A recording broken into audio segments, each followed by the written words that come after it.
Hi everyone, thank you for tuning in to this video blog for polyphonic.org. It looks like Christmas again here in Champaign-Urbana, so if you're experiencing anything similar to what we have going on out there, hope you're staying warm and safe.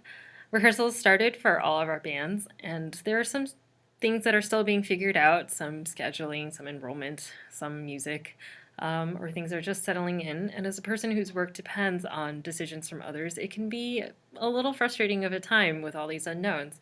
And a request that comes into the library requires a certain amount of time to fulfill, and we have specific ways of completing requests to ensure that the materials are in good condition as well as protected. We can't just hand out music. Sometimes people outside of the library don't really understand that, or they're not aware of that. And therefore, it's on me and all of us really to educate each other. It's the kind of communication that isn't library specific. It can happen in any kind of work environment. And I always thought that that was the point of being in performance ensembles throughout my education. Karen Schnackenberg, who's the principal orchestra librarian of the Dallas Symphony Orchestra, writes in an essay called Beyond the Library that, quote, "It is critically important for librarians to fully understand how they fit into the bigger picture of their orchestras, opera companies, concert bands, or conservatories," end quote.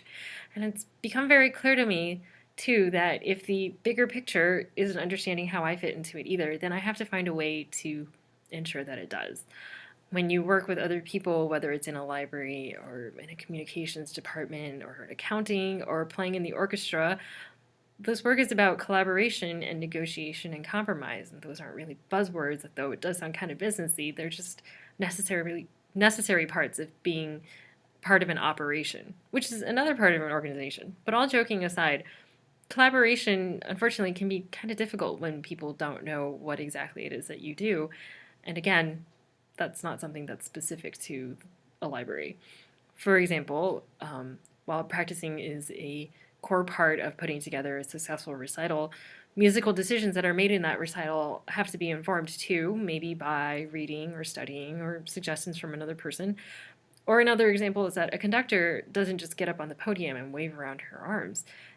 There's so much more that she has to do before she gets on the podium. There's so much that she does while off the podium or alongside that, and I, for one, would love to know more. I really should ask, and I'm going to try to interview a conductor throughout the course of this blog.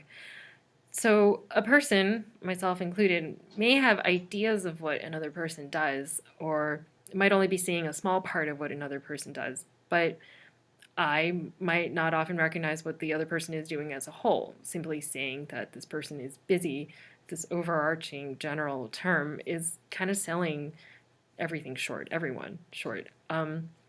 Therefore, I think it's all on all of us to educate each other, especially when evidence is presented that a person has a slightly uninformed picture, or even more so when that sort of incomplete picture becomes basis for a decision. I'm still learning to take hold of this authority, this position I'm in, where I can tell people what it is that we do here and that it's not a bad thing to say these things. And it's one of the reasons I decided to apply for this blog. It's a chance to let you all know that there's always much more going on behind the scenes than you might even imagine, or it's also a way for me to practice educating people, which right now I don't think I'm really good at because I just don't know what I'm doing. With all the different social media platforms, it's easier than ever also to educate and tell people what's going on. I guess the challenge after that is just getting people who need this information to view the media. So no matter what profession you decide to pursue, take a moment, think about all the things it takes around you or around that profession to make these things possible. And, maybe you'll be a step ahead of everyone around you that way too. Take the time to talk to somebody who has a job that you know very little about, and you may be surprised to see how your tasks or your actions affect each other's or fit in and relate. But, only do it if they have the time to. Thank you as always for tuning in. Again, stay safe and warm, and see you next time.